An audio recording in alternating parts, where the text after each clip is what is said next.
अस्सलाम वालेकुम, क्या हाल चाल है? उम्मीद करती हूँ आप सब खैरियत से होंगे। अल्लाह ताला हम सब पर अपना करम करे। यहाँ पर मैं एक कोई 3 साल, 3.5 साल की बच्ची का जो है टॉप और साथ प्लाजो रेडी कर रही हूँ। मैंने इसकी ये देखें आपके सामने कटिंग की है।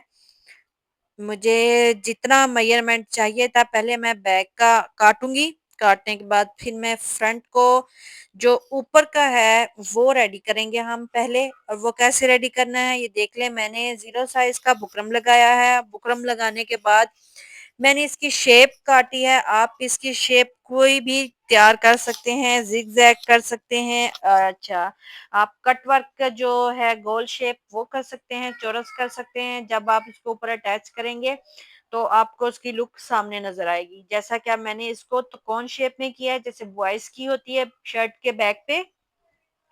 और आप इसको दो डबल कपड़ा लगाएंगे। पहले जीरो साइज बुकरम लगाएंगे ऊपर, उसको इक्वल करेंगे और फिर उसको जो शेप मैंने बनाई है, काटी है, उसी शेप में इसके ऊपर सिलाई लगा देंगे। सिलाई लगाने के बाद देखिए मैंने इसको सीधा कर रही हूँ। इसकी नोक आपने अच्छे से बाहर निकाल लेनी है, जैसी भी है। नोक निकालने के बाद आपने इसको अच्छे से प्रेस कर लेना है। मैं आपके सामने थोड़ा बहुत करके दिखा रही हूँ। आप किसी भी शेप में इसको बना सकते हैं। मैंने इसको त्रिकोण की शेप में बनाया है। और इसको शर्ट की बैक साइड पे हम रखेंगे। ये डबल है, ये सर्दियों का कपड़ा है। हम इसको ऊपर रखेंगे। ये देखिए मैंने इसको ऐसे बनाया, ठीक है। आप इसके साथ बुकरम जो है आपकी मर्जी है, लेकिन लगाएंगे तो ज्यादा फिनिशिंग के साथ आपका काम होगा। ये मैंने इसको प्रेस कर लिया है, कोई बल वगैरह ना हो। ये मेरी बैक साइड है, ठीक है। मैं इसके ऊपर अटैच करूंगी। आपने पहले सेंटर में निशान लगा देना है। आप कैंची से कट लगा लें या फिर आप वैसे ही इस्त्री की मदद से लगा लें या किसी चीज से। इसको हम इसके सेंटर में रखेंगे, जहां इसका सेंटर है। मैं यहाँ पे कट लगा के आपको दिखाती हूँ। ये देखिए, ये इसका सेंटर है। जहां इसका सेंटर है हम वहां पे ऊपर वाली जो ऊपर डिजाइनिंग कर रहे हैं उसका सेंटर रखेंगे। आप अगर इसको गोल कट जो है इसके कट बनाएंगे वो भी इस पे बहुत खूबसूरत लगेंगे। लेकिन फिलहाल यहाँ पर जो मैंने रेडी किया था बॉयज की शर्ट का शेप दी थी थोड़ी सी इसको। ये देखिए यहाँ पर ये ऐसे रखेंगे और इसका सेंटर जो है ये। अब या तो आप उसको पिनों की मदद से सिक्योर कर लें और फिर इसके ऊपर सिलाई लगाएं, या फिर आप इसके ऊपर वैसे ही सिलाई लगाएं अगर आप स्टिचिंग में मास्टर है आपका हाथ, ठीक है, ठीक है। मैंने इसके ऊपर डबल सिलाई लगाई है। पहले सिंगल सिलाई लगा के इसको अच्छे से पक्का कर लिया, फिर इसके ऊपर डबल सिलाई लगा ली। ये डबल साइडेड कपड़ा है, दोनों साइडों पे मैंने दो, ये देखिए ऐसे। और जो आपने कपड़ा बाहर की साइड पे रखना है उस कपड़े को आप बुकरम लगाएंगी। जीरो साइज का बुकरम बेस्ट है, आप वो लगाएं तो ज्यादा बेहतर है। हार्ड शेप का थोड़ा सा हार्ड लगाएंगी तो ओवर हो जाएगा, थोड़ा सा बहुत बच्चा का अनकंफर्टेबल होता है। अब इसकी फ्रंट साइड है। मैंने ये फ्रंट साइड पे इसके जो है निशान लगा लिए हैं इस्त्री की मदद से। और ये मैंने इसको जब इसी से मदद से प्रेस कर लिया तो ये इसके निशान अच्छे से हो गए। अब मैं यहाँ फ्रंट की जो पट्टी बनानी है मैं उसका मेजरमेंट ले रही हूँ जितना मुझे चाहिए। पट्टी आप चौड़ी रखना चाहें या छोटी रखना चाहें वो आपकी मर्जी है। मैं इसके ऊपर बॉल पेन से निशान लगा लूंगी जितने मुझे चाहिए। मैंने एक गलती यहाँ पर कर दी कि बॉल पेन से निशान लगाया, जो कि नहीं लगाना चाहिए। ये तो या तो किसी कलर की वजह से लगाएं या फिर इसकी इस्त्री से भी लग सकता था। लेकिन फिलहाल यहाँ पर जो गलती हो गई मुझसे कि मैंने बॉल पेन से लगा लिया, क्योंकि बॉल पेन जल्दी रिमूव नहीं होती, शिलिंग से भी जल्दी रिमूव नहीं होती। कभी हो भी जाती है लेकिन मोस्टली नहीं होती। फिलहाल मैंने यहाँ इसकी फट्टी पे जो निशान लगाना था, जितनी मुझे आगे का पार्ट इसका रखना है वहां मैं निशान लगाऊंगी। मैं यहाँ आपको एक साइड इसकी तैयार करके दिखाऊंगी फुल मुकम्मल डिटेल के साथ, और दूसरी साइड मैं इसकी बाद में रेडी करूंगी। लेकिन दोनों साइड से सेम ही है। मैंने इसकी कंधों की कटिंग नहीं की अभी। जस्ट मैंने इसकी फ्रंट की जो एक हिस्सा था वो काटा है। दोनों साइडों का जो बैक पार्ट है वो छोटा लेंगी आप, और जो फ्रंट पार्ट है वो उससे बड़ा लेंगी, ठीक है। अब मेरी यहाँ पर जो मैंने ये देखे ऊपर मैंने रख के देखी फट्टी कैसे रखनी है। अब इसकी फट्टी के ऊपर हम चुनट नहीं डालेंगे। हम इसकी फट्टी का मार्जिन जो मैंने छोड़ा है, निशान लगाया है, हम उसका मार्जिन डालेंगे, उसका हिस्सा छोड़ देंगे। वहां पे हम सिलाइयां लगाएंगे चाल बड़ी करके। मैंने फ्रंट एक साइड पे जो है बॉल पेन से निशान लगाया था, दूसरी बार मैंने गलती नहीं की और दूसरी साइड पे मैंने बॉल पेन से निशान नहीं लगाया। अब जो मैंने इसकी चुन्नट डालने हैं वो मैंने हाथ की मदद से डालने हैं। आप मशीन से भी डाल सकते हैं, लेकिन बेहतर ये है कि आप इसको हाथ से करें, वो ज़्यादा बेहतर होगा कि वो चुन्नट इक्वल होंगे।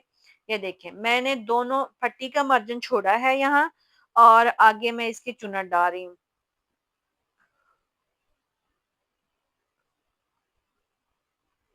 दोनों साइडों पे मैंने ऐसे ही करना है। मैंने यहाँ 3 जो इस्त्री की मदद से निशान लगाए थे, वैस 3 का हिस्सा मैंने करूँगी सिलाई के लिए, जो चुन्नट के लिए है ना। आप अपने हिसाब से कर लें। जो बैक साइड है, बैक साइड की सेंटर पॉइंट करेंगे और आगे को उस हिसाब से रखेंगे आप, ठीक है? जितना आपको चाहिए। अब मैं ऊप ऐसे ही नीचे भी चुन्नट डाल दूँगी और ऊपर भी चुन्नट डाल दूँगी।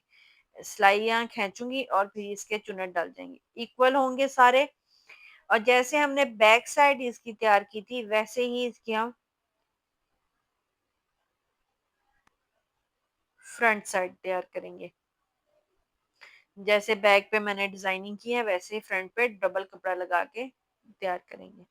ये एक पीस का कपड़ा था जिसको मैंने इस तरह डिजाइन किया है, और ये बनकर बहुत खूबसूरत रेडी हुआ था। ये देखें मैंने दो दो चुन्नट डाली हैं।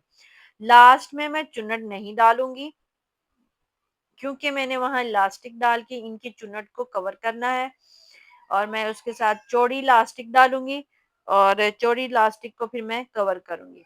ये देखिए, ये मैंने इसकी जितनी मुझे चौड़ाई चाहिए थी ना, उसके हिसाब से मैंने फटियां काटी हैं, जो इसके ऊपर रख के लगाऊंगी। मैं इसके साथ ब्लैक का जो है ना कंट्रास्ट करूंगी, इसका प्लाजो ब्लैक बनाऊंगी, और इसके कॉलर ब्लैक होंगे, और थोड़ा सा बाजू और मतलब ब्लैक बटन।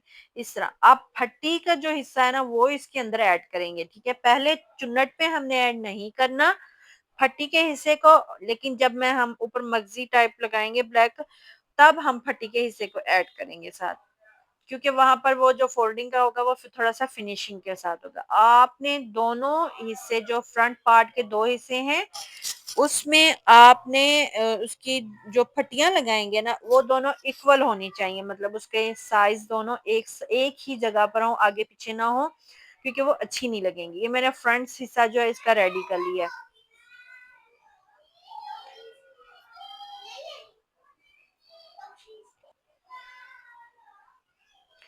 ये देखें, अब मैंने इसका जो चुन्नट डाले थे वो कंप्लीट हो गए हैं मेरे, और ये बैक साइड देखिए मैंने इसको वैसे ही रेडी किया है फ्रंट के साथ। मैंने इसका ब्लैक ब्लैक कपड़ा लगाया है, क्योंकि मेरे पास कपड़ा कम था, तो मैंने उसको इस तरह मैनेज कर लिया है, ठीक है? ये एक डिजाइन भी बन गया, रेडी भी बहुत खूबसूरत हुआ था। जैसे मैंने बैक पे इसकी डिजाइनिंग की थी, आपने फ्रंट वैसे ही करना है। आपने अगर तो आप बैक पे कोई और डिजाइन कर रहे हैं, कटवर्क वगैरह या कुछ और, तो आप फ्रंट पे भी वैसे ही कटवर्क वगैरह करेंगे, ठीक है? क्योंकि वो दोनों इक्वल अच्छी लगेंगी। अब जितना मुझे एक साइड का हिस्सा चाहिए था, मैंने उतना रखा है, और उसको मैंने उसका सेंटर करूंगी, उसकी चुन्नट इक्वल करूंगी, और इसको उसके ऊपर सेंटर पे रख कर लगा दूंगी ऊपर। इस पे भी मैं डबल सिलाई लगाऊंगी, और डबल सिलाई को भी मैं इसके साथ तो थोड़ा सा कवर करूंगी, जैसे मतलब जितना मुझे हिस्सा चाहिए उस हिस्से पे रख के मैं उसको कवर कर दूंगी। और जितना ऊपर को नीचे फ्रंट का हिस्सा जाएगा वो बाद में मैं नीचे लास्टिक डाल के उसको बना लूंगी। ये देखिए, अब ये मैं आपको बता रही हूँ, जो मैंने सेंटर लिया था वहां रखेंगे, और उसको थोड़ा सा नीचे लेके आएंगे, जितना भी हिस्सा कवर करना है यहाँ पर, और ये यहाँ पर, ऐसे, ठीक है? फिर मैं इसके ऊपर डबल सिलाई लगा दूंगी। पहले मैंने एक ऊपर की सिलाई लगी हुई है, सिंगल सिलाई, और दूसरी सिलाई नहीं लगी। अब मैं इसके नीचे लास्टिक को अटैच करूंगी, जो इसके नीचे लगानी है ना, इसके चुन्नट जो है फ्रिल सी बनी हुई, इसको कवर करूंगी, क्योंकि टॉप है तो ये अच्छा लगेगा। इसको ऐसे, ठीक है? ऐसे मैंने इसको कवर करना है। आप चाहें तो इसको पहले ना इस तरह फोल्ड करके अपनी इलास्टिक का साइज लेके जितनी भी आप रखना चाहें, छोटी नहीं चौड़ी ही ज्यादा अच्छी लगेगी इस पे, और मुझे जितनी चाहिए मैं उतनी रखूंगी। ये देखिए, इसका मेजरमेंट करूंगी, और इसको मैं थोड़ा सा थोड़ा-सा सिर्फ कम करूँगी क्योंकि चुन्नट उस पे ऑलरेडी डले हुए हैं उसके अंदर, ठीक है? चुन्नट डालने की हमें ज़रूरत नहीं है, हमने जस्ट उसको एक जगह पे इकट्ठा करना है।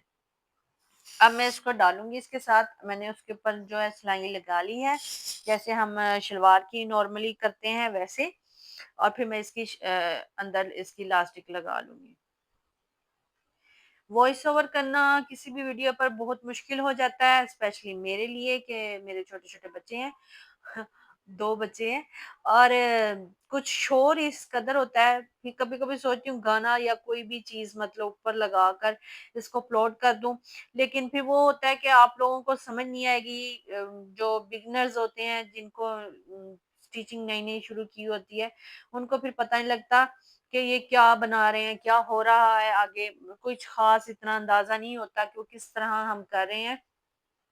तो उसके लिए वॉइस ओवर लाज़मी होना चाहिए। वॉइस ओवर के बगैर जो है वो फिर समझ नहीं आती कि किस तरह करना है आपने, ठीक है? अब मैंने इलास्टिक जितनी डाली थी मेज़रमेंट करके, ये मेरा बड़ा हिस्सा है जो चुन्नट का, ठीक है? मैंने उस पे साइड फर्स्ट साइड पे जो है उस पे मैंने सिलाई लगा के उसको मजबूत कर लिया है ताकि इलास्टिक मेरी निकले ना। अब मैं बाकी के कपड़ा जो है उसको आगे इलास्टिक डालूंगी और ये चुन्नट एक जगह पे हो जाएंगे।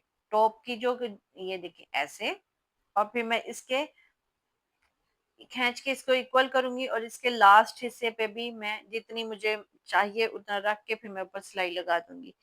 आप अपने बच्चे के हिसाब से कर सकती हैं, बच्चा कुछ जो है हेल्थ के हिसाब से वीक होता है, कुछ मोटे होते हैं, तो उनके लिए ज़ाहिर-सी बात है कपड़ा भी ज़्यादा लगेगा और जो नीचे का मेज़रमेंट है इसका वो भी ज़्यादा होगा। अब मैं इसके ऊपर इसकी सिलाई लगा के इसको मजबूत कर रही हूँ ताकि ये मुकम्मल, ये इसकी जस्ट एक हिस्सा है, अभी इसका दूसरा हिस्सा बाकी है। तो देख लें इसमें इतने से हिस्से को बनाने में कितनी देर लग गई। जब ये इस्त्री हो जाएगा तो ये बहुत अच्छे से प्रेस होके बैठ जाएँगी सिलाइयाँ, ठीक है? और कोई भी चीज़ सीने के लिए बहुत ज़्यादा मेहनत दरकार होती है, इंसान का दिमाग लग रहा होता है और किसी भी चीज़ को बनाने से पहले हम एक स्केच ड्रॉ करते हैं, उसके ऊपर अपना बनाते हैं, अपने माइंड में बनाते हैं और फिर जाकर हम कपड़े पे बनाते हैं। पहले ये मैंने अपने माइंड में सोचा कि मुझे ये ऐसा चाहिए, मैंने फिर उसको एक कपड़े पे ड्रॉ किया कि ये इस तरह बनकर रेडी होगा, ठीक है? और फिर मैंने उसको कपड़े पे बनाया। क्योंकि हम अगर डायरेक्ट कपड़े पे बना देते हैं तो फिर वो बनकर उस तरह रेडी नहीं होता जैसा हमें चाहिए होता है। अब ये एक साइड इसकी बन के रेडी हो गई है, अब मैं इसकी दूसरी साइड बनाऊँगी और फिर आपके साथ इसकी थोड़ी-सी लास्ट में फाइनल लुक शेयर करूँगी। उम्मीद करती हूँ मेरी बहनों को यहाँ तक समझ आ गई होगी। मेरी पूरी कोशिश थी कि मैं आपको ये मुकम्मल डिटेल के साथ और अच्छे से समझाऊँ कि कैसे बना है। और ये देखिए जी, इसकी सेकंड और लास्ट हिस्सा कि ये कैसे बना है और ये कैसे रेडी हुआ है। मैंने इसको ये इस तरह बनाया है, ये इलास्टिक, अभी इसके बटन नहीं और काज वगैरह मैंने अभी नहीं किए। इसके काज भी मैं खुद करूँगी और फिर मैं इसके ऊपर बटन भी खुद अटैच करूँगी। अब इसके जो कॉलर लगे हैं ऐसे, और फिर ये ऐसे हो जाएगा। अब मैंने इसके कॉलर्स ऐसे बनाए हैं, फिर अब इसके ऊपर जो है मैं जो है स स्टोन ऐड करूँगी, इसकी डिज़ाइनिंग को थोड़ा एनहांस करने के लिए, लेकिन पहले हम इसके बाजू बनाते हैं। वो जस्ट शर्ट का फर्स्ट और बैक पार्ट था, अब हम इसके बाजू बना रहे हैं। अब बाजुओं के लिए मैंने ये इस तरह तीर की तरह थोड़े से रेडी कर लिए हैं डिज़ाइनिंग के लिए, दोनों बाजुओं के लिए। बाजुओं को मैं ऐसे मैंने पट्टी लगाकर ना इसको बना लिया, थोड़ा-सा इसकी डिज़ाइन एनहांस होगा। अब मैं इसकी बैक साइड पे रख के उस तीर को फ्रंट साइड पे करूँगी। फ्रंट करने के बाद फिर मैं इसके ऊपर सिलाई लगा दूँगी। ठीक है? इसको ओपन नहीं छोड़ेंगे हम इसको, इसके ऊपर सिलाई लगा देंगे ऐसे, और ताकि ये मज़बूत हो जाए। और ओपन जो होता है फिर वो मुड़ता रहता है, वो अजीब-सी उसमें आ जाता है। ठीक है? दोनों ये देखें बाजू रेडी हो गए हैं। अब हम दोनों बाजुओं का सेंटर लेंगे और फिर शर्ट के साथ अटैच करेंगे। ये देखिए मेरी शर्ट का बैक और फ्रंट पार्ट, और ये बनकर देखिए कुछ इस तरह सा लग रहा है। अब इसके ऊपर हम बाजू अटैच करेंगे। इसके बाजू अटैच जो है करने के बाद फिर इसकी फाइनल लुक देखते हैं, और फिर मैं आपके साथ इसकी शेयर करूंगी स्टोन इसके ऊपर कैसे, रियल स्टोन जो है क्रिस्टल के, वो कैसे ऐड किए हैं मैंने ऊपर ग्लू के साथ, फैब्रिक ग्लू के साथ। और फिर ये देखें इसके बाजू रेडी हो गए, यहाँ से लग गए। अब हम इसकी फिटिंग की सिलाई लगाएंगे। फिटिंग की सिलाई बिल्कुल नॉर्मल लगानी है, हमने फिटिंग में नहीं लगानी। जितनी हमें रखनी